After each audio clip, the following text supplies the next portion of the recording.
Hello everyone. मैं ज्योति शर्मा हमारे YouTube channel teachers अड्डा एमपी पर आप सबका एक बार फिर से स्वागत करती हूँ। आज मैं आपके बोर्ड एग्ज़ाम के लिए क्लास 10th की साइंस का फर्स्ट चैप्टर लेके आई हूँ, जिसमें कुछ मोस्ट टॉपिक्स और प्रीवियस ईयर के क्वेश्चंस हैं जो आपके पुराने पेपर में आए हैं, उन्हें लेकर आई हूँ। उन्हें देखने के लिए हमारे साथ वीडियो में लास्ट तक बने रहिए। चलिए बिना देर करते हुए हम अपने चैप्टर की तरफ आगे बढ़ते हैं। देखिए, आपके फर्स्ट चैप्टर का नाम क्या है क्लास 10th का? Chemical reactions and equations. Chemical reaction and equations. Reactions मतलब क्या होता है? अभिक्रियाएं। और इक्वेशन मतलब समीकरण। सबको पता है केमिकल रिएक्शन, तो इससे पता चलता है ये आपका केमिस्ट्री का चैप्टर है, केमिकल से। ठीक है, चलिए आगे बढ़ते हैं। जो हमारे मोस्ट टॉपिक हैं, मैं सिर्फ उन सबको ही लेकर आई हूँ। और जिन बच्चों ने हमारे चैनल को अभी तक लाइक और सब्सक्राइब नहीं किया है, तो लाइक और सब्सक्राइब कर दें और कमेंट करके भी बताएं कि आपको हमारा चैनल कैसा लगा। चलिए आगे बढ़ते हैं। देखिए, पहला है हमारा चैप्टर का नाम ये हमारा केमिकल रिएक्शन एंड इक्वेशंस। तो इसने खुद से भी दिया है, पहला क्या दिया है? Chemical reaction. What is chemical reaction? क्या है केमिकल रिएक्शन? पता है किसी को? देखिए, केमिकल रिएक्शंस क्या होती हैं। चलो केमिकल को छोड़ो, आप रिएक्शन देख लो। रिएक्शन क्या होती है आप सबको पता है। जैसे कि आप पानी ले लो, नमक ले लो, पानी में नमक मिला दिया, कुछ ना कुछ तो रिएक्शन होती होगी ना, है ना। पानी में चीनी को मिला दिया, पूरी तरीके से घुल जाएगी, कुछ तो उसमें भी रिएक्शन हुई होगी। तो ये है हमारा रिएक्शन, यही है। किसी में कुछ मिलाया, क्या रिएक्शन हुआ उसका, फिर उसको किस तरीके से लिखना है, वो उसकी इक्वेशन हो गई। रिएक्शन है, उसी रिएक्शन को हमें लिखना कैसे है, वो हमारी इक्वेशन हो गई सिंपली। लेकिन केमिकल नाम हमें दे दिया है केमिकल रिएक्शन। जैसे कि देखो, केमिकल रिएक्शन का मतलब क्या है, पढ़िए। द ब्रेकिंग, सबको पता है ब्रेक माने क्या होता है? तोड़ना। और मेक माने बनाना। The breaking and making of bond. Bond आपको पता है, single bond, double bond, triple bond, ठीक है। बिटवीन, बीच में, different atoms of produce new substance is called chemical reaction. जो आपके डिफरेंट एटम्स हैं, जो आपके एटम्स होते हैं, परमाणु, ठीक है, उनके बीच में जो बॉन्ड बनता है, टूटता है, उस जो उनसे जो प्रोडक्ट बनता है, जो सब्सटेंस बनता है हमारा नया, उसे हम क्या कहते हैं? केमिकल रिएक्शन कहते हैं। जैसे हमारा कोई बॉन्ड बना है, कोई टूटा है, इधर हमारा रिएक्टेंट है, तो इधर जाके हमारा प्रोडक्ट बन गया है। जो हमारा नया प्रोडक्ट बनता है दो रिएक्टेंट से मिलकर, उसे हम क्या कहते हैं? Chemical reaction. वही तो केमिकल रिएक्शन है। जैसे भी मैंने बताया, पानी में नमक मिला दो तो रिएक्शन हो गई। पानी में आप चीनी मिला दो, पूरी तरीके से घुल जाएगी, तो वो एक्वा सॉल्यूशन हो गया पूरा। मतलब जल में पूरी तरह से घुल गया तो क्या हो गया? वो एक्वा सॉल्यूशन हो गया। ठीक है, पूरी तरीके से घुलनशील है वो जल में, विलेय है या विलेय है। ठीक है, चलिए देखते हैं आगे की तरफ। इसने बोला है there are two types of change. कितने प्रकार के होते हैं ये? दो तरीके के होते हैं इसमें चेंज। जो हमारी रिएक्शंस होती हैं उसमें चेंज दो तरीके के होते हैं। कौन कौन से? एक तो हमारी फिजिकल होते हैं और एक हमारे चेंज केमिकल होते हैं। ठीक है, दो तरीके के चेंज, एक फिजिकल और एक केमिकल। फिजिकल चेंज, जैसे कि फिजिकल चेंज बेटा समझो जैसे कि बहुत इजीली है। फिजिकल चेंज वो होता है जो, मतलब फिजिकल चेंज आपका टेम्परेरी है, उसका कोई मतलब नहीं है। ये जैसे कि आपने कुछ चीज़ ली, उसका चेंज हो गया, फिर आप उसे उसी चीज़ में दोबारा कन्वर्ट कर सकते हो, वो आपका फिजिकल चेंज हो गया। केमिकल चेंज परमानेंट होता है। अगर वो एक बार चेंज हो गया ना, तो वो दोबारा उसी चीज़ में चेंज होने का नहीं है, अब कितनी भी कोशिश कर लेना। जैसे कि कोई एग्जांपल ले लो, इसने दिया हुआ है मेल्टिंग ऑफ आइस। मेल्टिंग मतलब पिघलना, बर्फ पिघल गई आपकी, ठीक है, तो वो क्या बन गई? पानी। ठीक है, तो वो क्या हो गया? आपका फिजिकल चेंज हो गया। क्यों हो गया फिजिकल चेंज? क्योंकि उस पानी को, उसी पानी को आप फ्रीजर में रख दो, बर्फ बन जाएगी दोबारा से, तो हो गया ना फिजिकल चेंज। ठीक है, अब देखो दूसरा, रस्टिंग ऑफ आयरन। रस्टिंग मतलब जंग लगना। रस्टिंग मतलब जंग। काय पे जंग लग रही है? आयरन, लोहे पर, लोहे पर जंग लग रही है, तो एक केमिकल चेंज है। क्यों है भाई केमिकल चेंज? क्यों? क्योंकि लोहा आपने बाहर रख दिया, हवा में रखा है, ऑक्सीजन के संपर्क में आ गया वो, तो उसे जंग लग गई। अब आप उसी जंग लगे लगाए लोहे को दोबारा से सही लोहे में बदल दोगे? नहीं बदल पाओगे, क्योंकि भाई उसमें जंग लग चुकी है। हाँ, कोई दूसरा लोहा आप नया लेके आ सकते हैं, फिर उसमें उसको कन्वर्ट कर सकते हैं, उसमें कुछ केमिकल डालेंगे, मिलाएंगे, करेंगे, हाँ तो बन सकता है, ऐसे हो सकता है। दूसरा एग्जाम्पल देख लो, फॉर्मेशन ऑफ कर्ड, दही का जमना। आपने दूध में थोड़ा सा जामन डाल दिया, मम्मी जमाती होंगी घर में दही, दही जम गया, लेकिन क्या आप उसी दही का दूध बना सकते हो? अरे भाई नहीं बना सकते। कैसे बन जाएगा दूध का दही? हाँ, लेकिन अगर आप उसमें दही में कुछ उसको जैसे मिक्सी से चला के, या मम्मी बनाती घर में रायता बना देती है दही का, उस दही का मम्मी कुछ और बना सकती है, लेकिन उस दही का वही दूध नहीं बना सकती। यही है फिजिकल चेंज और केमिकल चेंज। देखिए मैं आपको और अच्छे से समझाती हूँ, चलिए देखिए आगे बढ़ते हैं। ये दिया हुआ है आपका physical change versus chemical change, ठीक है। Physical change versus chemical change. Physical change क्या है, केमिकल चेंज क्या है? देखो, फिजिकल चेंज इज टेम्परेरी। अभी बताया था मैंने, फिजिकल चेंज क्या है आपका? टेम्परेरी है भाई। बर्फ से पानी बन गया और उसी पानी से बर्फ बन जाएगी, ये टेम्परेरी है हमारा। Chemical change is permanent. Chemical change हमारा परमानेंट होता है, जैसे कि दूध से हमने दही बना दिया, लेकिन दही, उसी दही से हम दूध नहीं बना सकते। हाँ, लेकिन उसी दही से हम कुछ मिला करके उसमें मठा या रायता वगैरह कुछ ऐसी चीज बना सकते हैं, बना सकते हैं ना, मम्मी वगैरह बनाती है घर में, ठीक है। तो वो हमारा परमानेंट चेंज है। याद रखना, फिजिकल चेंज आपका टेम्परेरी होता है और केमिकल चेंज आपका कभी भी टेम्परेरी नहीं होगा, हमेशा परमानेंट ही होगा, ठीक है। नेक्स्ट देखो, no new substance is form. इससे जो है आपका कोई भी नया प्रोडक्ट नहीं बनेगा। जैसे बर्फ से पानी बन गया, तो पानी से बर्फ ही बनेगा भाई, पानी से दूध तो बनेगा नहीं, या दही नहीं जम जाएगा, है ना। There is change only in physical properties. ये क्या है? ये जो चेंज होगी केवल अपनी भौतिक गुणों के आधार पर चेंज होगा। किसके आधार पर चेंज होगा बेटा? फिजिकल प्रॉपर्टीज के आधार पर। लेकिन केमिकल चेंज थोड़ा अलग है। New substance are formed. इसमें आप क्या है कि नई चीज बना सकते हो, जैसे मैंने अभी बताया, दूध से दही तो बन गया, लेकिन दही से हम कुछ और बना सकते हैं। नई चीज बन गई ना दही से, भाई दही से हम दूध तो नहीं बना पाएंगे, लेकिन हम कुछ और बना देंगे, ठीक है, खाने के लिए, with entirely different physical and chemical properties. और बना भी कब सकते हैं, कब बनाएंगे हम उसको? जब उसमें हम फिजिकल और केमिकल दोनों प्रकार की प्रॉपर्टीज मिक्स कर देंगे, उसमें सब कुछ मिला देंगे, अपना जोड़ तोड़ के, घटा भाग, जो भी आपको करना है वो करके बना देंगे, तभी बनेगा, ठीक है। नेक्स्ट देखो, change can be reverse bye simple physical method. Change हो जाएगा, रिवर्स कर लेंगे हम उसको, लेकिन उसी अपना सिंपल फिजिकल मेथड से, ठीक है। सिंपल मेथड से ही अपना चेंज कर सकते हैं, जैसे कि बर्फ से पानी, पानी से बर्फ, बर्फ से पानी, पानी से बर्फ, उससे आगे उसका ना कुछ आगे है ना कुछ पीछे है। लेकिन केमिकल चेंज में क्या है, ये रिवर्स नहीं हो सकता।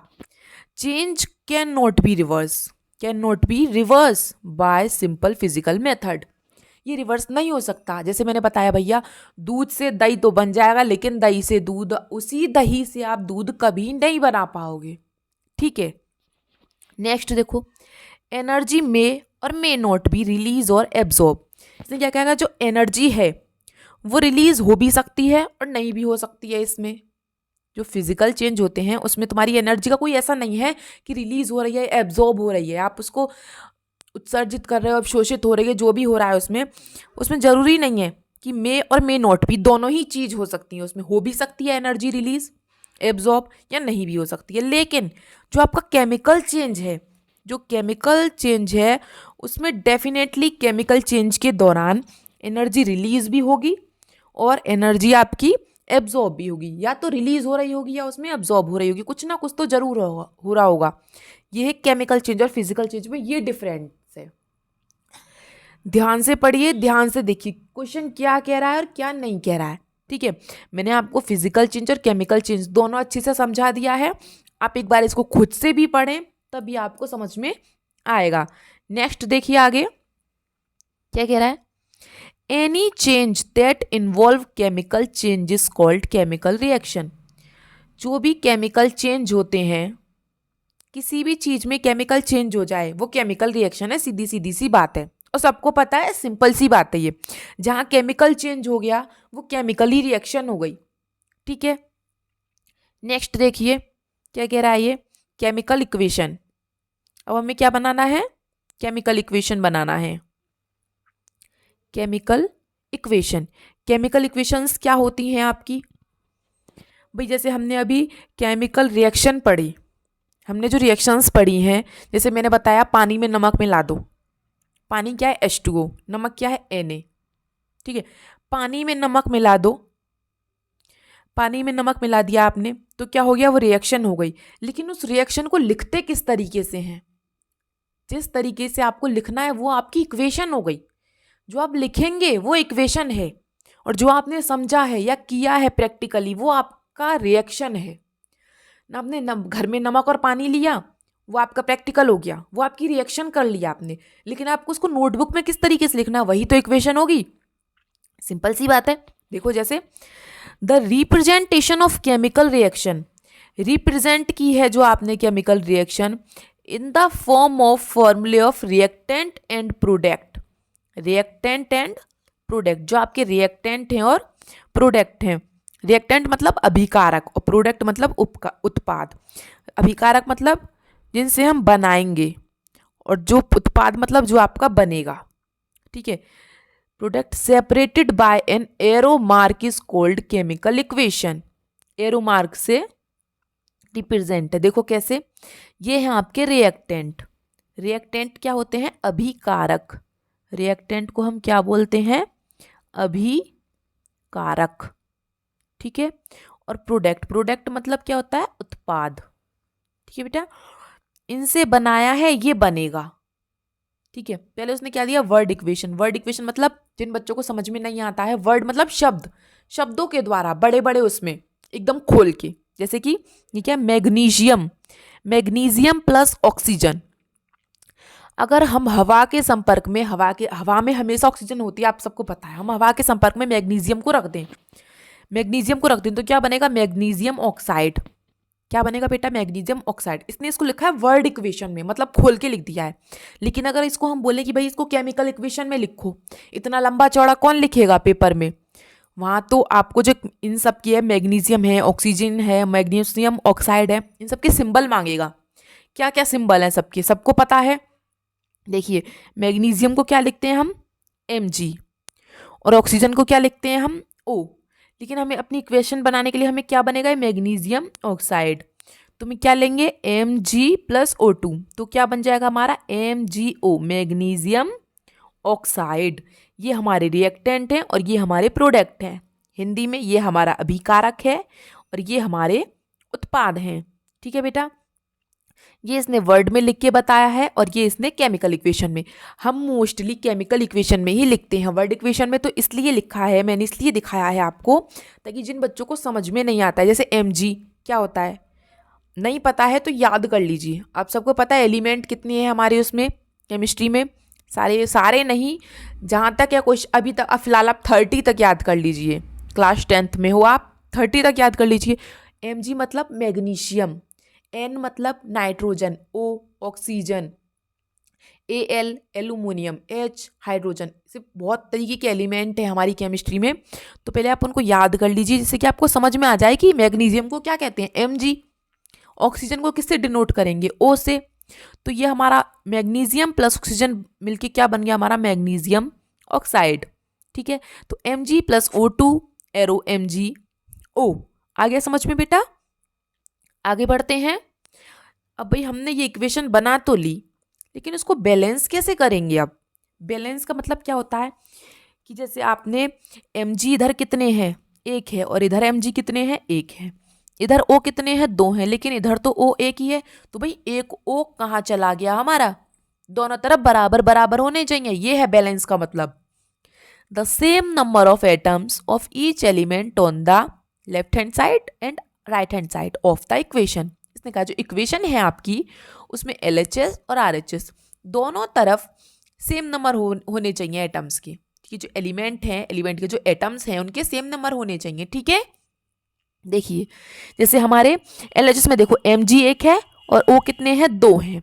इधर RHS में देखो Mg एक है और O भी एक है। तो ये तो गड़बड़ हो गई। अभी हमको दोनों को सेम सेम करना पड़ेगा। तो कैसे करेंगे, देखो आगे बढ़ते हैं। इधर Mg एक है, O 2 थे, तो इधर तो Mg तो हमने एक ही रहने दिया, लेकिन O हमने कितने कर दिए, 2 O कर दिए हमने यहाँ पे। ठीक है, Mg प्लस O2, तो हमने क्या लिख दिया इसमें, 2MgO। अब O भी 2 हो गए और Mg भी 2 हो गए। अब जब इधर Mg 2 हो गए LHS में, तो RHS में, तो भाई LHS में भी 2 करो। देखो आगे करते हैं हम, आगे किया है इसने। जब ये Mg इधर, Mg भी 2 हो गए, ऑक्सीजन भी 2 हो गए। ऑक्सीजन तो पहले से ही 2 थे, लेकिन Mg एक रह गया, तो अब Mg को भी 2 कर दो। कैसे करेंगे, इसमें 2 की गुणा कर दो, तो 2Mg प्लस O2, एरो का निशान बना के 2MgO। ये हमारी इक्वेशन यहाँ पे कंप्लीट हो गई। इस तरीके से आपको बैलेंस करना है, एक एक चीज करके बैलेंस कर लो, धीरे धीरे आराम आराम से, कोई जल्दी नहीं है। पहले हमने Mg प्लस O2 लिया तो बना MgO, लेकिन फिर हमारे माइंड में आया कि भाई O किधर गया, एक O तो बचना चाहिए। तो फिर हमने एक और O जोड़ दिया, लेकिन फिर उसमें O जोड़ा तो Mg भी अपने आप जुड़ गया। तो फिर हमने एक और Mg LHS में फिर जोड़ दिया, तो हमारी टोटल इक्वेशन बन के आ गई 2Mg प्लस O2 2MgO। ठीक है, चलिए आपके लिए एक और करके दिखा देते हैं जिससे कि आपको अच्छे से समझ में आ जाए। ठीक है, ये देखिए कि हमारा chemical equation example 2 Fe। Fe क्या होता है बेटा, आयरन। Fe को क्या बोलते हैं आप, आयरन। आयरन माने लोहा। H2O, H2 क्या होता है हमारा, जल, पानी, सबको पता है। ठीक है, तो हमने Fe प्लस H2O से क्या बना दिया, Fe3O4। ये क्या है बेटा, ये हमारा आयरन ऑक्साइड। क्या बेटा, ये हमारा iron oxide plus H2 gas जो हमारी निकल गई, उड़ गई। ठीक है, तो देखो इसमें LHS में Fe एक है, H 2 है और O एक है, लेकिन RHS में Fe तो 3 हो गए, H तो 2 के 2 ही हैं और O 4 हो गए। भाई ऐसे कैसे, चलिए तो पहले हम अपने Fe को बराबर करते हैं। दोनों तरफ Fe हैं, इधर 3 Fe थे RHS में, तो हमने LHS में भी 3 Fe कर लिए ना। देखिए ये किए नीचे 3 Fe कर लिए, तो अब Fe का मैटर तो खत्म, और H तो पहले से ही 2 हैं, तो H का भी कोई टेंशन नहीं है। अब हमें करना है O। इधर 4 हैं, इधर 1 है, तो इधर भी 4 कर दो, 4 की गुणा कर दो। देखो जैसे हमने आगे की है इसमें, ये देखो हमने O में 4 की गुणा कर दी। ठीक है, और 4 की गुणा कर दी हमने यहाँ पे, तो यहाँ पे 4 लिखना पड़ेगा आपको, तो 4H2O हो गया। तो क्या हो गया, Fe3O4 प्लस H2। ठीक है, अब जब यहाँ पे हमारे H पहले तो 2 थे, अब कितने हो गए, 4 दूनी 8। कितने हो गए हमारे H, अब हो गए हमारे H 8। अब जब इस तरफ हमारे H 8 हो गए, तो इस तरफ भी 8 ही करो। कैसे करोगे, इधर 4 की गुणा करके। ठीक है, चलिए आगे करते हैं। देखो जैसे हमने इसमें किया है, ये तो Fe तो हो गए 3 3 और O भी हो गए 4 4। अब हमने H 8 हो गए थे हमारे, क्यों, क्योंकि हमने O को 4 कर दिया था इसलिए। अब H में 4 की गुणा कर दो तो 8 हो जाएंगे। तो हम कैसे गुणा करेंगे, इधर की साइड करनी है, इधर 2 तो पहले से ही थे, तो हमने यहाँ आगे 4 लगा दिया, 4 दूनी 8। तो हमारे तीनों चीज बराबर हो गई LHS RHS में, दस द इक्वेशन इज बैलेंस। ठीक है, कैसे बनेगी, तो हमारी पूरी इक्वेशन क्या हुई बेटा, 3Fe प्लस 4H2O। इक्वेशन क्या बनी हमारी, Fe3O4 प्लस 4H2। ठीक है, सिंपल सी इक्वेशन है। आपको सिर्फ दोनों तरफ जो आपके एलिमेंट्स के एटम्स हैं, आपको सिर्फ दोनों तरफ उनको बराबर बराबर करना है, कोई ज़्यादा हार्ड नहीं है, थोड़ा सा दिमाग लगाओ हो जाएगा। ठीक है, आगे की तरफ बढ़ते हैं हम अपने चैप्टर की तरफ। देखिए आगे क्या है, इंफॉर्मेटिव इक्वेशन। इंफॉर्मेटिव, ये क्वेश्चन भी बहुत मोस्ट है। क्यों मोस्ट है, देखो क्यों। इंफॉर्मेटिव, इंफॉर्मेटिव मतलब इंफॉर्मेशन। इस तरीके से सोचो कि इंफॉर्मेटिव मतलब इंफॉर्मेशन, ये इंफॉर्मेशन दे रहा है सिंबल्स की। किसकी, सिंबल्स की। Informative equation is the represent of physical state using symbols like. ठीक है, सिंबल्स की, जैसे कि सॉलिड, सॉलिड को आप किससे रिप्रेजेंट कर रहे हो, एस से, लिक्विड को एल से, अभी इतना लंबा लिखने की जरूरत नहीं है कि SOLID सॉलिड, एस लिख दो समझ में आ जाएगा कि ये सॉलिड है। लिक्विड मतलब L लिख दो, पता चल गया कि ये वाला कंपाउंड जो है ये हमारा लिक्विड है। ठीक है। गैस मतलब जी गैस, और गैस का एक सिंबल ये भी होता है, ये मतलब उड़ गया ऊपर को, गैस उड़ जाती है तो मतलब ऊपर को सिंबल कर दिया तीर का निशान, मतलब कि उड़ गई। फिर है वाटर सोल्यूबल सॉल्यूशन, मतलब जो वाटर का सोल्यूबल सॉल्यूशन होता है, मतलब जो बिल्कुल सोल्यूबल होता है, बिल्कुल उसमें बिल्कुल घुल जाए, विलेय हो जाए चीज, वो क्या होता है हमारा एक्वा सॉल्यूशन बोलते हैं उसको, विलेय, विलेय सॉल्यूशन, तो उसको हम क्या बोलते हैं एक्वा सॉल्यूशन। ठीक है। नेक्स्ट प्रेसिपिटेट, प्रेसिपिटेट मतलब इसको हम पीपीटी भी बोलते हैं, पीपीटी प्रेसिपिटेट। प्रेसिपिटेट का मतलब क्या होता है, जो हमारा इंसॉल्यूबल इंसॉल्यूबल पार्ट होता है हमारा सॉल्यूशंस का, जो नीचे रह जाता है, उसमें आपको दिखते हैं कुछ पार्टिकल्स रह गए हैं, है ना, तो वो हमारे पीपीटी होते हैं, मतलब वो नीचे ही तो रह जाते हैं, उसके जो कण होते हैं पार्टिकल्स वो नीचे रह जाते हैं, है ना, तो वो ये नीचे की तरफ सिंबल है, मतलब कि हमारे पार्टिकल्स है नीचे की तरफ रह गए हैं, कुछ हमारे अणु परमाणु वो पार्टिकल्स हमारे कुछ रह गए हैं, तो नीचे की तरफ सिंबल कर दिया इसका। ठीक है। नेक्स्ट, अब वो फिर रिएक्शन कंडीशन सच है, वो आपकी रिएक्शन के ऊपर डिपेंड करेगा कि टेम्परेचर है, प्रेशर है, कैटलिस्ट है, क्या है। ठीक है। नेक्स्ट आपका मोस्ट है हीट। हीट मतलब आपको पता है हीट क्या होता है, आग, जिसपे तपाते हैं, गरम करते हैं, हीट का सिंबल ये होता है त्रिभुज, जिसे आप छोटी क्लास में त्रिभुज भी बोलते हैं, ये अब आपका हीट माना जाएगा। ठीक है। ये आपके सिंबल्स हो गए, इन सिंबल्स को याद रखना है। मैंने ये सिंबल्स इसीलिए इसमें डाले हैं क्योंकि बच्चे क्या लिख देते हैं, solid, liquid, gas, precipitate, heat, temperature, pressure, अरे इतना लंबा लिखने की जरूरत ही नहीं है। जब केमिस्ट्री ने इतना अच्छा सॉल्यूशन दिया है आपको, इनको रिप्रेजेंट करने के लिए छोटे छोटे वर्ड्स दिए हैं, तो लिखो ना उनको, SLGAQ, या ये त्रिभुज बनाना है। ठीक है, इस तरीके से आगे बढ़िए। और जिन बच्चों ने हमारे चैनल को लाइक और सब्सक्राइब नहीं किया है बेटा, अगर आपको हमारी वीडियो अच्छी लगे तो प्लीज़ लाइक और सब्सक्राइब ज़रूर करें, और शेयर भी करें, और कमेंट करके ज़रूर बताएं कि आप सब कहाँ से देख रहे हैं। और अगर किसी बच्चे को कोई भी प्रॉब्लम है तो कमेंट करके मुझसे पूछ सकता है, मैं आपको कमेंट में जवाब दे दूंगी कि आपके इस क्वेश्चन का क्या सॉल्यूशन होगा। ठीक है। और हमने आगे इसमें प्रीवियस ईयर के क्वेश्चन भी रखे हैं जो 100% आते हैं और हर साल आते हैं, और इस साल भी आएंगे, तो आप हमारी वीडियो को लास्ट तक देखिए, जिससे कि आपको पता चले कि किस प्रकार के क्वेश्चन आते हैं। देखिए हमने अभी पढ़ा था इन्फॉर्मेटिव इक्वेशन, जैसे कि Fe, अभी Fe क्या है हमारा, आयरन है, सॉलिड होता है आयरन, तो ये S। अब आपको यहाँ ये नहीं है कि SOLID सॉलिड लिखो, H2O जल मतलब कि लिक्विड, L क्या बन गया, Fe3O4, ये क्या बन गया हमारा, सॉलिड बन गया, और H2 मतलब गैस हमारी निकल गई, हाइड्रोजन मतलब ऊपर गई। इस तरीके से ये इसने ये सिंबल दे रखे हैं, CO carbon oxide gas, H2 hydrogen gas, CH3OH, CH3OH मतलब मिथाइल एल्कोहल, मिथाइल एल्कोहल क्या है हमारा, लिक्विड है, मिथाइल एल्कोहल क्या है बेटा हमारा, लिक्विड है। दिया है इस पे 340 ATM, ATM का मतलब क्या होता है हमारा, एटमॉस्फेयर, ये जो होता है ना ये ATM, ये दाब की मापन इकाई होती है, जो हमारा प्रेशर होता है ना उसकी इकाई होती है। ठीक है। नेक्स्ट देखिए आगे, टाइप्स ऑफ रिएक्शंस।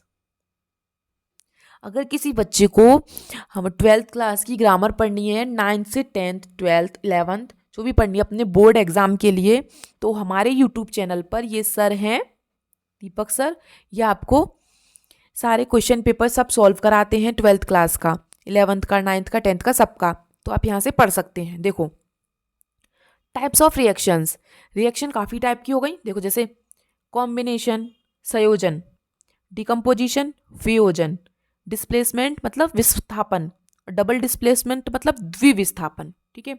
ऑक्सीडेशन, अपचयन, उपचयन, रिडक्शन, अपचयन। रेडॉक्स रिएक्शन क्या होती है, ऑक्सीडेशन और रिडक्शन का कॉम्बिनेशन होती है रेडॉक्स रिएक्शन। फिर प्रेसिपिटेशन, आपका इसे वर्षण बोलते हैं, जैसे कि वर्षा की बूंदें होती है ना, इस प्रकार की बूंदें आ जाती हैं। ठीक है, नीचे पार्टिकल्स होते हैं। नेक्स्ट एक्सोथर्मिक, एक्सोथर्मिक मतलब ऊष्माक्षेपी, मतलब एक्सो मतलब एग्जिट हो गई, थर्मिक हीट, हीट जो है वो आपकी एग्जिट हो गई, एक्सोथर्मिक।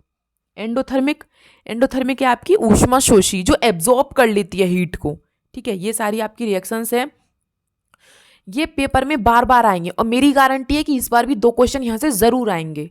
ठीक है, तो इन सारी रिएक्शंस को हम समझेंगे, रटना नहीं है, समझना है, क्योंकि पेपर में आप रट के जाओगे फिर भूल जाओगे कि करना क्या था, मैडम ने क्या बताया था, कॉम्बिनेशन, डिकम्पोजिशन, तो वर्डों को समझो और उनको समझने की कोशिश करो कि कह क्या रहा है। रटना जरूरी नहीं है, समझना जरूरी है। देखो जैसे कि समझाते हैं हम आपको। पहला है कॉम्बिनेशन। पहला क्या है हमारा? Combination reaction. कैसी है आपकी कॉम्बिनेशन रिएक्शन, आपको पता है? अभी मैंने बताया था कॉम्बिनेशन रिएक्शन को क्या कहते हैं? संयोजन। संयोजन अभिक्रिया। संयोजन का मतलब क्या होता है कि आपके कोई दो रिएक्टेंट हैं, उनको आपने एक कर दिया, एक करके प्रोडक्ट बना दिया। आपके दो अभिकारक हैं, उनको आपने एक उत्पाद में बदल दिया। कोई भी दो चीज़ें ले लो, एक साथ मिला दो उनको, जैसे कि Na प्लस Cl, तो NaCl बन गया। C प्लस O2 CO2 बन गया। H2 प्लस O2 2H2O बन गया। इस तरीके से कोई दो रिएक्टेंट है, उनको एक प्रोडक्ट बनाना है। सिंपल सी बात है। A reaction in which two or more reactant combine to form a single product is called chemical combination। ठीक है, दो या दो से अधिक रिएक्टेंट हो, उनको कंबाइन करके आपको सिंगल प्रोडक्ट बनाना है, उससे आप क्या कहते हैं? कॉम्बिनेशन। कहते हैं ना भाई, जैसे आप कुछ कपड़े खरीदने जाते हो कि मम्मी इसका और इसका कॉम्बिनेशन ज़्यादा अच्छा है, इस कपड़े को इस कपड़े का कॉम्बिनेशन ज़्यादा अच्छा है ना, ये बोलते हो आप। तो ये वही कॉम्बिनेशन है। जैसे कि C plus O2, carbon oxygen को मिला दिया, कार्बन डाइऑक्साइड बन गया। हाइड्रोजन ऑक्सीजन को मिला दिया, वाटर बन गया। ये क्विकलाइम है, CaO। CaO क्या होता है? पता है सबको? बिना भुजा चूना होता है। ठीक है, CaO, उसको वाटर के साथ मिला दिया तो क्या बन गया? ये भुजा हुआ चूना। ठीक है, इस तरीके से सिंपल सा क्वेश्चन है। कॉम्बिनेशन, अरे भाई कॉम्बिनेशन बनाया है, दो रिएक्टेंट है, उनका एक प्रोडक्ट बना दिया है सिंगल, बस सिंपल सा है। अ reaction in which two or more reactant combine to a form single product is called chemical combination. Simple सी बात है। और उदाहरण जो पूछे, उदाहरण आप दे दो भाई। C plus O2 CO2, 2H2 plus O2 2H2O। कितने सिंपल सिंपल एग्जाम्पल है। नेक्स्ट देखो, नेक्स्ट बोला डीकम्पोजिशन रिएक्शन। डीकम्पोजिशन, पहले था आपका कॉम्बिनेशन मतलब संयोजन, अब कर दिया उसने डीकम्पोजिशन मतलब वियोजन, तोड़ दिया उसने।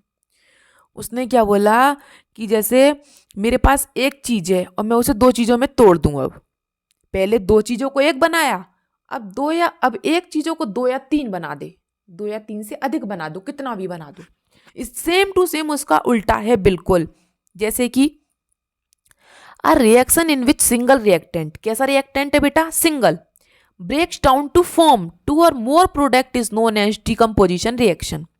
सिंगल प्रोडक्ट है हमारा, सिंगल रिएक्टेंट है हमारा, जिसको हमने कई सारे प्रोडक्ट में चेंज कर दिया। ठीक है, अब इसमें भी क्या है? इसमें भी तीन तरीके से चेंज हो सकता है। इसमें तीन तरीके के चेंज होते हैं। कौन कौन से? एक तो थर्मल, ध्यान रखना, थर्मल। थर्मल मतलब हीट, जो आग के द्वारा अलग किए जाते हैं, आग के द्वारा अलग किए, थर्मल। ठीक है, दूसरा हमारा है फोटोलाइटिक। फोटोलाइटिक मतलब सनलाइट, जो हमारे सूर्य के द्वारा अलग किए जाते हैं, सूर्य की प्रेजेंस में अलग किए जाते हैं। तीसरा है इलेक्ट्रोलाइटिक, मतलब इलेक्ट्रिसिटी की प्रेजेंस में अलग किए जाते हैं। जैसे उदाहरण समझ लो इन सब के। पहला thermal decomposition, decomposition reaction taking place in presence of heat, जो हीट होती है, आग होती है, उसकी प्रेजेंस में। जैसे कि हमने ये ले लिया था 2FeSO4 फेरस सल्फेट। ठीक है, इसको भी, ये तो काफ़ी बड़ा है, इसको बना लो, इसको तोड़ दो, इसको हमने गर्म कर दिया। गर्म करेंगे आप तो क्या क्या बन गया? फेरिक ऑक्साइड, सल्फर डाइऑक्साइड और सल्फर ट्राइऑक्साइड। तीन जगह से टूट गया। नेक्स्ट देख लो, जैसे लेड है, लेड नाइट्रेट। पीबी मतलब लेड, लेड को बेटा क्या बोलते हैं? सीसा। NO3 का होल ट्वाइस। ठीक है, उसको हमने भाई गर्म कर दिया तो लेड ऑक्साइड अलग हो गया, नाइट्रोजन डाइऑक्साइड अलग हो गया और ऑक्सीजन गैस बन के उड़ गया, है ना। ऐसे कॉम्बिनेशन में एक कर दिया और डीकम्पोजिशन में अलग अलग कर दिया। अलग अलग भी तीन तरीके से होता है। एक तो इसने ये क्या किया है, ये तो इसने गर्म करके किया हीट के द्वारा। दूसरा देखो, इसने सनलाइट की प्रेजेंस में किया है। जैसे आप सिल्वर क्लोराइड है आपका AgCl, आपने सिल्वर क्लोराइड लिया, धूप में रख दिया, जब सूर्य की प्रकाश की किरणें उस पर पड़ेंगी तो भाई सिल्वर आपका अलग दिखाई देगा आपको, और जो क्लोरीन होगा वो गैस बन के उड़ जाएगा, आपका सिर्फ सिल्वर सिल्वर रह जाएगा, कुछ नहीं बचेगा। Next, electrolytic decomposition reaction taking place in presence of electricity. किसकी प्रेजेंस में बेटा? इलेक्ट्रिसिटी की प्रेजेंस में। जैसे कि अभी आपने थोड़ी देर पहले वो बनाया था, हाइड्रोजन और ऑक्सीजन से वाटर बनाया था, है ना। अब ये वाटर है, अब इसको इलेक्ट्रिसिटी की उससे ये क्या करेगा, जैसे इसको गर्म करने रख दो इलेक्ट्रिसिटी की उससे, तो आपका हाइड्रोजन हाइड्रोजन रह जाएगा और ऑक्सीजन आपका चला जाएगा। इस तरीके से ध्यान रखना, कॉम्बिनेशन जोड़ रहा है, दो चीजों को एक कर रहा है, और डिकम्पोजिशन एक चीज को दो या तीन चीजों में तोड़ रहा है। सिंपल सी बात है, अपनी तरफ से बना के लिखो, हिंदी में अपनी तरफ से बना के लिखो, सिर्फ अपने शब्दों का ध्यान रखो। अभिक्रिया है, अभिकारक है, उत्पाद है, रिएक्टेंट है, प्रोडक्ट है, सब्सटेंस है, क्या कह रहा है, ठीक है। नेक्स्ट देखो, नेक्स्ट क्या था हमारा, डिस्प्लेसमेंट। डिस्प्लेसमेंट मैंने बताया था विस्थापन। क्या होता है बेटा डिस्प्लेसमेंट, मतलब कि विस्थापन कर रहा है। विस्थापन कैसे करता है, जैसे कि मान लो आपने CuSO4 ले लिया, ठीक है, क्या ले लिया आपने, CuSO4 कॉपर सल्फेट। मान लो आपने कॉपर सल्फेट लिया, उसमें जो लोहे की कील होती है ना, उनको डुबा के देखो, दो कील ले ली उसमें डुबो दिया, क्या हो गया उसमें, मतलब कि आयरन पहुंच गया उसमें। लोहे की कील कैसी होती है, आयरन जो होता है वो कैसा होता है, लोहा ही तो होता है। आप उसमें कॉपर सल्फेट में आप आयरन की कील डुबो दो, लोहे की कील डुबो दो, आप 20 मिनट तक डुबो के रखो, फिर उस कील को देखो आप कि उस वो वाली कील में और लोहे की कील में कितना फर्क है, और उस कॉपर सल्फेट के विलयन को देख लो। पहले तो वो नीला होगा, लेकिन बाद में वो कैसा हो जाएगा, सफेद हो जाएगा। यही है डिस्प्लेसमेंट। डिस्प्लेसमेंट मतलब है कि आपने जो चेंज कर दिया किसी चीज में, आपने क्या कर दिया, चेंज कर दिया किसी चीज को। जैसे कि when a more reactive element, कोई मोर रिएक्टिव एलिमेंट है, आपने उसको डिस्प्लेस कर दिया लेस रिएक्टिव एलिमेंट में। देखो ये मैंने बताया था अभी, आयरन लोहा लिया, लोहा मैंने कील ले ली और मैंने उसे कॉपर सल्फेट के विलयन में डुबो दिया, दो कील को। थोड़ी देर बाद उसमें आयरन सल्फेट बचेगा सिर्फ, वो उसका विलयन कैसा हो जाएगा, नीले से सफेद हो जाएगा, ठीक है, और कॉपर उसमें से अलग हो जाएगा। और जो वो कील होंगी ना, वो लोहे वाली कील भी अलग दिखाई देगी, और जो आपने कॉपर सल्फेट के विलयन में जो कील डुबोई थी वो भी अलग दिखाई देगी। या आप जिंक ले लो और कॉपर सल्फेट ले लो, ऐसी जिंक सल्फेट अलग हो जाएगा, कॉपर अलग हो जाएगा। या आप शीशा ले लो, लेड, कॉपर क्लोराइड ले लो, उसमें से आपका लेड क्लोराइड अलग हो जाएगा, कॉपर अलग हो जाएगा। सब में से आपका कॉपर अलग होना ही है, वही डिस्प्लेसमेंट है, ठीक है। चलिए आगे बढ़ते हैं। आगे क्या कह रहा है, आगे कह रहा है डबल डिस्प्लेसमेंट। भाई अब इस बार, पहले तो सिंगल ही डिस्प्लेसमेंट हुआ था, इस बार आप डबल डिस्प्लेसमेंट कर दो। डबल आप कैसे करेंगे, जैसे कि मान लो मैंने ले लिया 3 ml मैंने Na2SO4 ले लिया सोडियम सल्फेट, और 3 ml मैंने BaCl2 ले लिया बेरियम क्लोराइड। मैंने दोनों को 3-3 ml ले लिया, ठीक है। इसमें सफेद रंग का एक पदार्थ जो जल में एविले है, इसमें क्या बनेगा, एक इसमें एक, जब आप दोनों को मिक्स कर दोगे ना इनको, तो इसमें एक सफेद रंग का एक पदार्थ बनेगा आपका, जो जल में क्या है, एविले होगा, इनसॉल्यूबल होगा। वो क्या, कैसा होगा, वो इनसॉल्यूबल होगा। वो ये है बेरियम सल्फेट। जब आप इन दोनों को मिक्स कर दोगे तो आपका बेरियम सल्फेट बन के आएगा, जो कि हमारा सॉलिड होगा, जो कि हमारा जल में सॉल्यूबल होगा ही नहीं। उसे हम क्या कहते हैं, अवक्षेप। इस तरीके की अभिक्रिया हमको क्या कहते हैं, हम अवक्षेपण अभिक्रिया भी कह सकते हैं हम, ठीक है। इनके बीच क्या होता है, ये जो इनके अभिकारक हैं, ये जो हमारे रिएक्टेंट हैं, इनके बीच जो आयन है हमारे, ये जो आयनों का जो आदान प्रदान हो रहा है ना दोनों तरफ से, डबल डिस्प्लेसमेंट, दोनों तरफ से आदान प्रदान होता है इसमें। इस तरफ से भी हो रहा है, इससे भी हो रहा है, ये कुछ इसे दे रहा है, ये कुछ इसे दे रहा है, ये कुछ इससे ले रहा है, ये कुछ इससे ले रहा है। तो ये हमारा डबल डिस्प्लेसमेंट है। ये क्या है हमारा, ये डबल डिस्प्लेसमेंट है, ठीक है। जब इन दोनों को मिक्स किया हमने, तो इसमें हमारा आया बेरियम सल्फेट, जो कि एक सफेद रंग का पदार्थ होता है, जो कि सॉलिड होता है, जो जल में मिल ही नहीं सकता, ठीक है। तो ये जो हमारा पदार्थ बनता है उसे हम अवक्षेप कहते हैं, और इस क्रिया को हम क्या कह सकते हैं, अवक्षेपण अभिक्रिया भी कह सकते हैं, ठीक है। चलिए आगे समझ में देखिए, the reaction in which two different ion, किस तरह क्या है बेटा, टू डिफरेंट आयन से, हमारे एक आयन प्लस ले लो माइनस ले लो, आयंस और ग्रुप, दोनों ग्रुप हैं, इनके एलिमेंट हैं, ग्रुप हैं, सब अलग अलग है रिएक्टेंट के। मॉलिक्यूल्स आर डिस्प्लेस्ड, जो मॉलिक्यूल्स होते हैं हमारे डिस्प्लेस हो जाते हैं, ये कुछ इसे देता है प्लस चार्ज, ये कुछ माइनस चार्ज इसे देता है, इस तरीके से डबल डिस्प्लेसमेंट हो जाता है इनमें। तो इसलिए हम इन्हें क्या कहते हैं, डबल डिस्प्लेसमेंट रिएक्शन, ठीक है बेटा। चलिए आगे बढ़ते हैं। आगे हमारा, जिन बच्चों ने हमारे चैनल को लाइक और सब्सक्राइब नहीं किया बेटा, लाइक और सब्सक्राइब कर दीजिए, ताकि हमारी आगे की वीडियोस का आप तक नोटिफिकेशन पहुंच जाए। चलिए, ऑक्सीडेशन एंड रिडक्शन। ऑक्सीडेशन मतलब अपचयन एंड उपचयन, उपचयन और अपचयन। ऑक्सीडेशन मतलब क्या होगा आपका, उपचयन, उपचयन, और रिडक्शन मतलब अपचयन। दोनों सेम है, कोई ज्यादा फर्क नहीं है। ऑक्सीडेशन, ऑक्सीडेशन में क्या होता है, जहां हमारा ऑक्सीजन जुड़ता है, जहां, एक बात ध्यान रखो, जहां ऑक्सीजन जुड़ गया, जहां ऑक्सीजन जुड़ गया वो ऑक्सीडेशन, और जहां ऑक्सीजन निकल गया वो रिडक्शन। ऑक्सीडेशन में ऑक्सीजन जुड़ता है और रिडक्शन में हाइड्रोजन जुड़ता है। सिंपल सी बात है। ऑक्सीडेशन मतलब O, ऑक्सीजन जुड़ रहा है, और रिडक्शन मतलब H, हाइड्रोजन जुड़ रहा है। सिंपल सी बात है, कुछ नहीं करना आपको। The process of addition of oxygen, addition जुड़ गया, addition addition of oxygen, oxygen जुड़ गया टू अ सब्सटेंस, और रिमूवल ऑफ हाइड्रोजन, हाइड्रोजन चला गया ऑक्सीजन आ गया तो ऑक्सीडेशन, और ऑक्सीजन गया और हाइड्रोजन आया तो रिडक्शन। सिंपल सी बात है। ऑक्सीजन लाओ, हाइड्रोजन जाने दो, तो क्या हो जाएगा, ऑक्सीडेशन। और अगर ऑक्सीजन गया और हाइड्रोजन आया तो रिडक्शन। सिंपल सी बात है बेटा, सिंपल सा क्वेश्चन है, आपको यूं ही समझ में आ जाएगा। ऑक्सीडेशन एंड रिडक्शन, उपचयन एंड अपचयन। ठीक है, देखो जैसे कि इसमें है, ये क्या है, हमारा कॉपर है, कॉपर के साथ हमने ऑक्सीजन जोड़ दिया तो क्या बन गया, कॉपर ऑक्साइड। अब जब इसमें ऑक्साइड बनाए तो ये क्या है, ऑक्सीडेशन। ठीक है, क्या है बेटा, ऑक्सीडेशन, क्योंकि इसमें ऑक्सीजन है। और यह हमारा दूसरा देखो रिडक्शन, कॉपर ऑक्साइड के साथ हमने हाइड्रोजन जोड़ दिया तो ऑक्सीजन हमारा गया, निकल गया हमारा ऑक्सीजन, तो क्या है बेटा, ये रिडक्शन। सिंपल सी बात है। ऑक्सीडेशन एंड रिडक्शन में यही मेन कॉमन बात है। ऑक्सीजन आया तो ऑक्सीडेशन, ऑक्सीडेशन ऑक्सीजन गया तो रिडक्शन। सिर्फ एक चीज याद रखनी है बस, ऑक्सीजन, ऑक्सीजन ही है इस पूरी केमिस्ट्री में। ऑक्सीजन और कार्बन, ये दो चीजें ऐसी है जो पूरी केमिस्ट्री में घूमती रहती हैं, घूमती रहती हैं, इनका ये खत्म ही नहीं होती हैं। ठीक है, देखिए आगे बढ़ते हैं। हमारा ऑक्सीडेशन रिडक्शन हो गया। ऑक्सीडेशन मतलब उपचयन और रिडक्शन मतलब अपचयन। ठीक है, अगर हमारा ऑक्सीजन आ रहा है तो हमारा अपचयन हो रहा है, और अगर हमारा ऑक्सीडेशन जा रहा है, हमारा ऑक्सीजन जा रहा है तो हमारा अपचयन हो रहा है।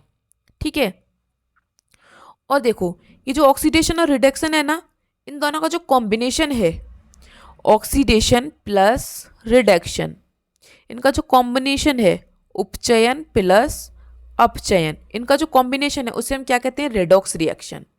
ठीक है, जहां ऑक्सीडेशन और रिडक्शन दोनों हो रहा हो उसे हम क्या कहते हैं, रेडॉक्स रिएक्शन। आया समझ में, क्या कहते हैं हम उसे, रेडॉक्स रिएक्शंस। देखो जैसे कि the reactions in which oxidation and reduction takes place simultaneously is called redox reactions. ठीक है, जहां ऑक्सीडेशन भी है रिडक्शन भी है। कैसे, देखो CuO प्लस H2, तो क्या बना हमारा Cu प्लस H2। देखो यह हमारा ऑक्सीजन गया तो क्या हो गया, ये रिडक्शन, और यहाँ हमारा ऑक्सीजन इसे मिल गया तो हमारा क्या हो गया, ऑक्सीडेशन। सिंपल सी बात है। ऐसे ही देखो Fe3O4 में, यहाँ Fe3O4 में से O गया तो Fe बच गया तो हमारा क्या हो गया, रिडक्शन हो गया, O चला गया। लेकिन इस H2O में हमारा यहाँ H2O हो गया तो हमें ऑक्सीजन मिल गया तो हो गया हमारा oxidation. Oxidation plus reduction is equal to redox reaction. Simple सी बात है। ठीक है, आगे बढ़िए। प्रेसिपिटेशन, प्रेसिपिटेशन क्वेश्चन में बहुत बार आया है और ये आपको जरूर याद होना चाहिए। प्रेसिपिटेशन में आपको बताया था PPT, पार्टिकल्स नीचे रह जाते हैं इसलिए इसका नीचे की तरफ एरो होता है। देखिए जैसे कि प्रेसिपिटेशन में क्या, chemical reaction in which involve formation of water. Water में मतलब हम बना रहे हैं, फॉर्मेशन हो रहा है उसका, लेकिन इंसॉल्युबल रह गया। जो इंसॉल्युबल पार्ट है उसे हम क्या कहते हैं, प्रेसिपिटेशन कहते हैं। मैं आपको 2-3 बार बता भी चुकी हूँ प्रेसिपिटेशन। जैसे कि हमने सोडियम सल्फेट है, इसमें हमने बेरियम क्लोराइड मिला दिया, हमने सोडियम सल्फेट में बेरियम क्लोराइड मिला दिया, लेकिन भाई नहीं बना, नीचे कुछ सॉलिड पार्ट रहेगा बेरियम सल्फेट। जो पार्टिकल्स हैं, पार्टिकल्स क्या कहते हैं उनको, इनको ही तो हम प्रेसिपिटेशन कहते हैं। और जो हमारा बच गया एक्वा सॉल्यूशन बना है वो हमारा NaCl है, ये तो हमारा सॉल्यूशन बन ही गया पूरा। लेकिन जो कुछ पार्टिकल्स रह गए हैं वो हमारे बेरियम सल्फेट के रह गए थे, जिन्हें हम प्रेसिपिटेशन के नाम से भी जानते हैं, PPT बोलते हैं। ठीक है, आगे बढ़िए। एक्सोथर्मिक, एक्सो मतलब एग्जिट, भाई रिलीज हो गई, एग्जिट हो गई, क्या हो गई, थर्मिक, हीट। चाहे हमारी हीट रिलीज हो गई, एग्जिट हो गई, भाई चली गई, वो क्या है हमारी एक्सोथर्मिक रिएक्शन है। एक्सोथर्मिक मतलब क्या होती है, ऊष्मा छेपी, ऊष्मा छेपी, ऊष्मा छेपी reactions. Reaction that involve evolution of heat are called exothermic reaction. जो मैंने बोला वही इसने इंग्लिश में लिख दिया है बस। ठीक है। जैसे कि हम ले लेते हैं नेचुरल गैस ले ली हमने, नेचुरल गैस हमारी कौन सी होती है, CH4, मिथेन। मिथेन कौन सी होती है, नेचुरल गैस है। उसको हमने ऑक्सीजन के संपर्क में आ गई, वो हमने O2 ले लिया, तो क्या बन गया बेटा, कार्बन डाइऑक्साइड और वाटर। और एनर्जी जो थी हमारी वो निकल गई, एनर्जी गई। ये वाटर है हमारा और ये हमारा कार्बन डाइऑक्साइड है, ये हमारी गैस है। ठीक है। Decomposition of vegetable into compost is also an example of an exothermic reaction। ये एक्सोथर्मिक रिएक्शन का एग्जाम्पल है, ये भी एग्जाम्पल हो सकता है एक, डीकम्पोजिशन ऑफ वेजिटेबल। जो वेजिटेबल है डीकम्पोजिशन, डीकम्पोजिशन बताया था मैंने, वियोजन, सब्जियों का जो वियोजन हो जाता है, जब उन्हें बना देते हैं हम, कुछ ना कुछ तो उसमें इन्वॉल्व होता ही होगा। ठीक है। जब हम बनाते हैं तो कुछ ना कुछ एनर्जी निकलती होगी, कुछ ना कुछ निकलता ही होगा उसमें से। तो जहाँ निकल रहा है वो ऊष्माक्षेपी है, जहाँ हमारी रिलीज हो रही है हीट वो एक्सोथर्मिक है। ठीक है। और जहाँ हमारी एनर्जी वापस आ रही है, हमारे पास आ रही है, एब्जॉर्ब हो रही है हीट, वो क्या है, एंडोथर्मिक। एग्जिट हो गई मतलब रिलीज हो गई, वो एग्जिट, एक्सोथर्मिक। और जहाँ अंदर आ रही है, एब्जॉर्ब हो रही है, वो एंडोथर्मिक। सिंपल सा क्वेश्चन है। Reactions which occur by the absorption of heat are called endothermic reaction. जैसे कि आपका फेरस सल्फेट है, ठीक है, आपको इसने गर्म कर दिया, तो अभी ऊपर भी आया था ये वाला एग्जाम्पल, आया था ना, जैसे कि ये डीकम्पोजिशन में आया था आपका, एक रिएक्टेंट है उसको 3 प्रोडक्ट में चेंज कर दिया, ऐसे ही ये एंडोथर्मिक है। हीट कर दिया भाई, फेरिक ऑक्साइड बन गया, सल्फर डाइऑक्साइड बन गया, सल्फर ट्राइऑक्साइड बन गया। इसमें क्या हो रहा है, सब कुछ एब्जॉर्ब कर रहा है ये। ठीक है। हीट जो हो रही है हमारी, सब कुछ एब्जॉर्ब कर रही है सबको। जैसे कि लाइम स्टोन है हमारा CaCO3, उसमें हमारा क्विक लाइम बन गया और कार्बन डाइऑक्साइड बन गया। सब कुछ हीट करके हो रहा है, सब कुछ एब्जॉर्ब हो रहा है हीट के द्वारा। ठीक है। ये एंडोथर्मिक है। एग्जिट हो गया, रिलीज हो गया, एक्सोथर्मिक। और एंडोथर्मिक मतलब आ रहा है, मतलब कि ऊष्मा शोषी, ऊष्मा शोषी, शोषण कर रहा है, खुद के पास ले रहा है, वो उसको एब्जॉर्ब कर रहा है, तो वो ऊष्मा शोषी है, ये ऊष्मा शोषी है। ठीक है। आगे बढ़ते हैं। आगे आपका रेंसिडिटी। रेंसिडिटी का मतलब क्या होता है, विकृत गंधिता, विकृत गंधिता इसकी हिंदी है। इसमें क्या होता है, इसमें हमारा जो हमारे वसायुक्त जो फैट होते हैं या ऑयली चीज़ें होती हैं, सामग्री जो होती है खाने की, वो लंबे समय तक हम उसको रख देते हैं, तो उसका स्वाद और जो टेस्ट होता है, मतलब गंध जो होती है उसकी बिल्कुल टोटली बदल जाती है। इसमें बस यही और कुछ नहीं है। देखो जैसे कि क्या कह रहा है ये, the process of slow oxidation of oil, मैंने बताया था अभी, ऑयल और fat present in the food material resulting in change smell and taste. वही है, जो आपका जो वसायुक्त और तेलीय जो होता है, ये खाद्य सामग्री जो होती है लंबे समय तक रखी जाती है, तो उसका रिजल्ट क्या आता है, चेंज होता आती है, उसकी स्मेल भी चेंज हो जाती है, उसका टेस्ट भी चेंज हो जाते हैं। तो उन सबको हम क्या कहते हैं, रेंसिडिटी, विकृत गंधिता। क्या कहते हैं हम उसको, विकृत गंधिता।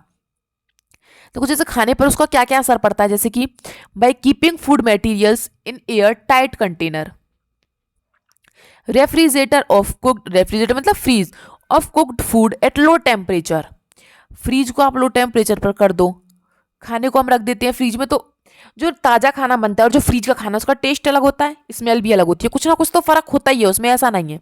ठीक है। जैसे कि packing of food items like potato chips, जैसे कि जो फूड आइटम्स होते हैं जिन्हें पैक कर देते हैं, जैसे कि पटेटो चिप्स होते हैं, ठीक है, उन्हें उन्हें जो हम पैक करते हैं तो उसमें हम कौन सी हवा भरते हैं, नाइट्रोजन गैस। नाइट्रोजन गैस क्यों भरते हैं, ताकि वो हमें खाने में अजीब ना लगे। Oil and fat form reacting with air, क्योंकि जो ऑयल है और फैट है, वो जो एयर होता है, जो हमारा ऑक्सीजन होता है, उसके साथ बहुत जल्दी रिएक्ट करता है। इसलिए जो ये पैकेट्स होते हैं हमारे चिप्स कुरकुरे के, इसमें क्या ये नाइट्रोजन गैस भर देते हैं, जिससे कि ये रिएक्ट ना करें, जिससे कि जल्दी खराब ना हो जाए।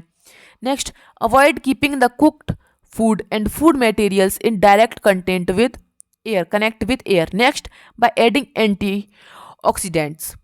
ठीक है। आगे समझ में क्या था, ये हमारा मोस्टली खाने के ऊपर ही डिपेंड करता है कि इसमें स्मेल अलग हो जाती है, टेस्ट अलग हो जाता है। जो ऑयल और फैट है हमारा, उसी के ऊपर टॉपिक था। ये सिंपल क्वेश्चन था, इस क्वेश्चन का भी एक आध क्वेश्चन आ ही जाता है कभी कभी। नेक्स्ट, कोराइजन। कोराइजन मतलब संरक्षण। ये क्वेश्चन 2 बार आ चुका है, 2-3 बार। ये आपको जरूरी करना है, ये मेरी गारंटी है। मैं आपको अभी आगे आ रहे हैं, वैसे भी चैप्टर खत्म होने वाला, आपको मैं क्वेश्चंस कराती हूँ, गारंटी के साथ आएगा, देख लेना। संरक्षण मतलब हम किसी चीज़ को संरक्षण करते हैं, मतलब किसी चीज़ को हमें बचाना है, क्या क्या बचाना है हमें? जो ऑक्सीजन के संपर्क में आ जाती हैं कुछ चीजें, उनको हमें बचाना है। किस किस से बचाना है? जैसे कि the phenomenon in which metals, जो हमारे मेटल्स होते हैं, तत्व, are slowly eaten always by the reaction of air, reaction कर जाते हैं एयर के साथ, वाटर के साथ, केमिकल के साथ, प्रेजेंट इन एटमॉस्फेयर, जो हमारे एटमॉस्फेयर उसमें रिएक्शन होती है, हवा में, पानी में, केमिकल्स में, सब में, तो उससे हमें क्या करना है? संरक्षण करना है। जैसे कि एग्जांपल ले लो, ब्लैक कोटिंग ऑन सिल्वर, जो सिल्वर होता है उस पर ब्लैक कलर की कोटिंग हो जाती है, ठीक है, उसको हवा के संपर्क में रख दो सिल्वर को, है ना। जैसे कॉपर है, कॉपर को बाहर रख दो, हवा के संपर्क में आ जाएगा, ऑक्सीजन के संपर्क में आ जाएगा, तो इस पर ग्रीन कलर की कोटिंग हो जाएगी। तो इस पर बचाना कैसे है? रस्टिंग ऑफ आयरन, जैसे रस्टिंग ऑफ आयरन है, जैसे कि जंग लग गई लोहे पे, is due to corrosion, it can be prevented, उसको बचाएंगे कैसे? बाय अप्लाइंग पेंट, क्या कर दो, जो आयरन के आर्टिकल्स हैं आप उन पे पेंट कर दो, तो उस पर जंग नहीं लगेगी, ठीक है। जैसे कि paint does not allow oxygen, जो पेंट होता है वो ऑक्सीजन को अपने अंदर आने से रोकता है। And moisture to come in connect with the surface of iron, वो आयरन तक उसे आने से रोकता है। जैसे आपने कोई लोहे की चीज बनवा ली, लोहे का गेट बना, आप उस पर पेंट नहीं करोगे ना तो जंग लग जाएगी, लेकिन आप उस पर पेंट कर दो तो वो ऑक्सीजन के संपर्क में आएगा ही नहीं, तो उसमें जंग लगेगी ही नहीं। ये है कोराइजन, मतलब संरक्षण, बचाना, जंग लगने से चीजों को बचाना। हर चीज ऑक्सीजन के संपर्क में आती है और हर चीज बदल जाती है, कॉपर ग्रीन हो जाता है, सिल्वर ब्लैक हो जाता है, आयरन में जंग लग जाती है, इस तरीके से। इसको जो बचाना है, कोराइजन है, वही संरक्षण है, ठीक है। और जिन बच्चों ने हमारे चैनल को लाइक और सब्सक्राइब नहीं किया, बेटा लाइक और सब्सक्राइब कर दें। चलिए हम अपने क्वेश्चंस की तरफ आगे बढ़ते हैं।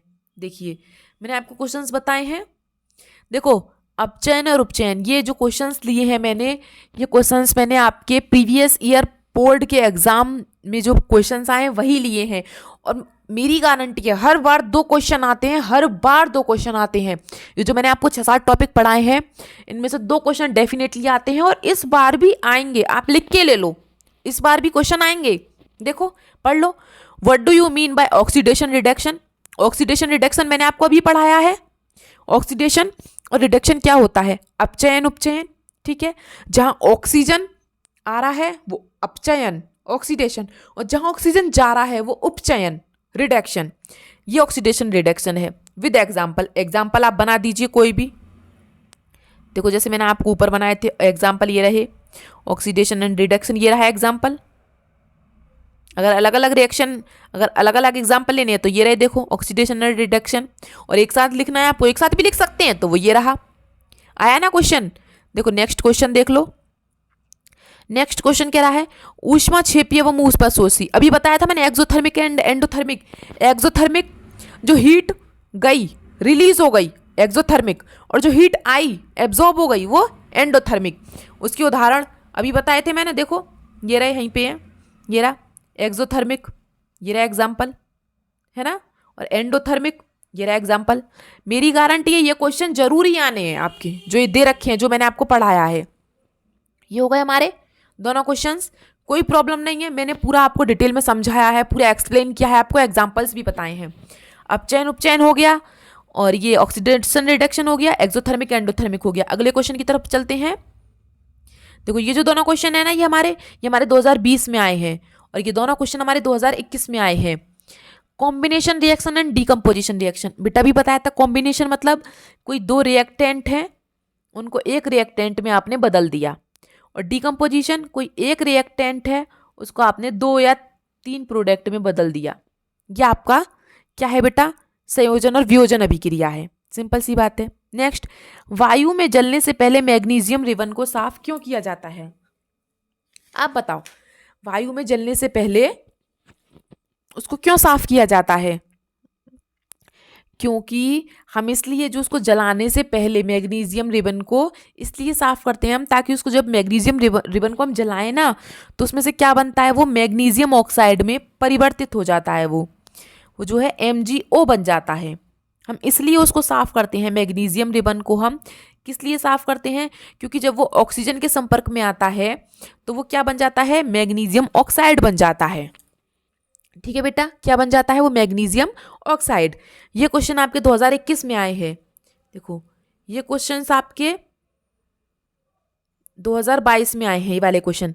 वायु में जलने से पहले मैग्नीशियम रिबन को साफ क्यों किया जाता है? अभी बताया था मैंने क्यों किया जाता है। क्योंकि बेटा जब हम उसे साफ कर देंगे ना Mg मैग्नीशियम को, तो वो ऑक्सीजन के संपर्क में आके MgO मैग्नीशियम ऑक्साइड बना लेता है। ठीक है, देखो ऊष्माक्षेपी रासायनिक अभिक्रिया को परिभाषित कीजिए। ऊष्माक्षेपी एक्सोथर्मिक, अभी बताया था 2 मिनट पहले। ये क्वेश्चन पहले भी आ चुका है, 2020 में भी और 2021 में भी आया है। देखो ये 2021 में भी आया, 2022 में भी आया। एक्सोथर्मिक, एक्सो मतलब एग्जिट हो गई, रिलीज हो गई हीट, वो वाला है ये। ठीक है, अभी जस्ट अभी बताया था मैंने आपको, थोड़ी देर पहले ही बताया था ना। देखिए ये रहा ऊष्माक्षेपी, मैंने आपको अभी बताया था, ये रहा एक्सोथर्मिक, है ना बेटा। जहाँ इव्यूलेशन ऑफ हीट, है ना, हो गई ना हीट इव्यूलेशन। ठीक है, आगे ना समझ में, जैसे हमने नेचुरल गैस लिया, ऑक्सीजन लिया, उसमें क्या बन गया, कार्बन डाइऑक्साइड बन गया, वाटर बन गया, एनर्जी हमारी रिलीज हो गई, रिलीज कर दिया भाई हमने, एग्जिट कर दिया, निकल गया भाई वो। ठीक है, नेक्स्ट क्वेश्चन देखिए हमारा, ये हो गया। ये क्वेश्चन भी हमारा 2022 में आया हुआ है। अवक्षेपण, अवक्षेपण मतलब प्रेसिपिटेशन। प्रेसिपिटेशन मैंने आपको बताया था, प्रेसिपिटेशन क्या है, PPT, जिसके पार्टिकल्स नीचे की तरफ रह जाते हैं, जिसे हम वर्षण भी बोल सकते हैं, अवक्षेपण भी बोल सकते हैं। भाई हमने कोई रिएक्शंस ले ली, उसमें कुछ तो सॉल्यूबल है, कुछ इनसॉल्यूबल पार्ट रह जाता है। जो इनसॉल्यूबल पार्ट है बेटा, वो जो इसके जो पार्टिकल्स रह जाते हैं नीचे, ठीक है, उन्हें हम क्या बोलते हैं, अवक्षेपण अभिक्रिया बोलते हैं उन्हें हम। ठीक है, एग्जाम्पल पूछा है, एग्जाम्पल तो जरूरी पूछेगा, एग्जाम्पल लो, इसमें देख लो आप, ये रहा यहाँ पे होगा ऊपर, कोई भी एग्जाम्पल ले लो आप। प्रेसिपिटेशन, ये रहा प्रेसिपिटेशन, लो ये रहा, सोडियम सल्फेट में बेरियम क्लोराइड मिला दिया तो बेरियम सल्फेट बन गया, जो कि सॉलिड है, जो कि प्रेसिपिटेशन है। ये हमारा PPT है, ठीक है, ये सॉलिड है, और ये हमारा सॉल्यूशन बन गया NaCl। आगे क्वेश्चन देखते हैं, चलो नेक्स्ट क्वेश्चन हमारा क्या कह रहा है। ये हो गया क्वेश्चन, ये क्वेश्चन भी हो गया, ये भी हो गए, अवक्षेपण हो गया। नेक्स्ट देखो, संक्षारण किसे कहते हैं, ये हमारा 2022 में आया हुआ है। संक्षारण, संक्षारण मैंने भी बताया था, लोहे को जंग से बचाना, या सिल्वर को उसमें हवा के संपर्क में आ जाता है तो ब्लैक हो जाता है, और कॉपर हवा के संपर्क में आ जाता है तो वो ग्रीन कलर का हो जाता है ना, इस तरीके से। एग्जाम्पल अब दे सकते हैं, उस आयरन का एग्जाम्पल दे सकते हैं आप। ठीक है, जैसे कि अब इसमें नेक्स्ट देखो, या नेक्स्ट क्या कह रहा है, ये जो आपकी जो ये है, right the following word equation. ये जो वर्ड इक्वेशन है आपको इसमें किसमें चेंज करना है, केमिकल इक्वेशन में। शुरू में बताया था मैंने आपको, ये वर्डों में दे रखी है, आपको केमिकल में चेंज करनी है। कैसे कर लेंगे, देखो जैसे जिंक मतलब Zn, Zn कैसा है आपका, सॉलिड है, प्लस सल्फ्यूरिक एसिड H2SO4, ये कैसा है आपका, लिक्विड है। ठीक है, तो बेटा ये आपका क्या बन जाएगा, यहाँ बना देती हूँ मैं ऊपर, ये बनेगा आपका ZnSO4, ये क्या है आपका, सॉलिड बनेगा। ठीक है, प्लस H2 हमारी गैस उड़ गई, हाइड्रोजन। ठीक है, क्या बन गया हमारा, जिंक सल्फेट बन गया, जिंक सल्फ्यूरिक एसिड बना हमारा, zinc sulphate, zinc sulphuric acid क्या बना हमारा, जिंक सल्फेट, और हाइड्रोजन हमारा उड़ गया। ये वर्ड में दिया हुआ है, शब्दों में दिया है, आपको इसमें केमिकल में लिखना है, जो इसके सिंबल्स हैं उस तरीके से लिखना है। ये मैंने आपको शुरू में ही बताया था, है ना। नेक्स्ट क्वेश्चन देखो, ये भी हमारा आया है, ये हमारा 2023 में आया है क्वेश्चन। कैल्शियम ऑक्साइड की जल के साथ अभिक्रिया किस प्रकार की अभिक्रिया है। देखो कैल्शियम ऑक्साइड, ठीक है, कि हमने किसके साथ, जल के साथ अभिक्रिया कर दी, आपने जल के साथ अभिक्रिया कर दी तो क्या बन गया, ये हमारा कैसा है, ये हमारा सॉलिड है, ये हमारा लिक्विड है। ये CaO बेटा क्या है, ये बिना बुझा चूना है, ये कैसा है हमारा, बिना बुझा चूना है। तो अब इधर हमारा क्या बच जाएगा, बुझा हुआ चूना बनेगा, COOH का होल ट्वाइस। तो ये हमारा सॉल्यूशन कैसा है, ये हमारा एक्वा सॉल्यूशन है, AQ, ये बिल्कुल घुलनशील है जल में। ये हमारा ये हमारा बिना बुझा चूना है, और ये हमारा बुझा हुआ चूना बन गया। तो ये जो गर्म हो जाता है ना, तो इसमें ऊष्मा जो उत्पन्न होती है, इसलिए हम इसे क्या कहते हैं, ऊष्माक्षेपी भी कहते हैं। जब हम इस रिएक्शन को करते हैं ना, तो ये गर्म हो जाता है, ये जो हमारा सॉल्यूशन है ये काफ़ी गर्म हो जाता है, तो इसमें एक प्रकार की ऊष्मा उत्पन्न होती है, इसमें एक एनर्जी आती है, तो इसे हम क्या कहते हैं, ये ऊष्माक्षेपी अभिक्रिया। इसका PYQ का क्या आंसर है, ये ऊष्माक्षेपी अभिक्रिया। ठीक है, नेक्स्ट देखिए हमारा लास्ट क्वेश्चन है, ये लास्ट संक्षारण। देखो फिर आ गया संक्षारण, 2023 के क्वेश्चन हैं ये, संक्षारण फिर से आ गया, 3 नंबर में आया है, वही संक्षारण है, परिभाषा करो उसको, उसके दो तरीके लिख दो। संक्षारण भी होता है, कोराइजन संक्षारण, जैसे कि लोहे में जंग लगना, कॉपर का ग्रीन हो जाना या सिल्वर का ब्लैक हो जाना। आप उसको किस तरीके से बचा सकते हो, लोहे को आप पेंट कर सकते हो, जंग लगने से बचा सकते हो, है ना, इस तरीके से। नेक्स्ट देखो, कोई पदार्थ एक्स के विलयन का उपयोग सफेदी करने में किया जाता है। बेटा सफेदी करने में आप सबको पता होगा क्या होता है, चूना ही होता है ना, बिना बुझा चूना ले लो। पदार्थ एक्स का नाम लिखिए, सूत्र लिखिए, पदार्थ एक्स की जल के साथ अभिक्रिया कीजिए, वही इंग्लिश में है। A solution of a substance x is used for white washing. Name the substance x, name आप क्या लेंगे उसका फॉर्मूला लिखो और आप उसकी रिएक्शन वाटर के साथ करो। चलिए देखिए मैं आपको करके दिखाती हूँ।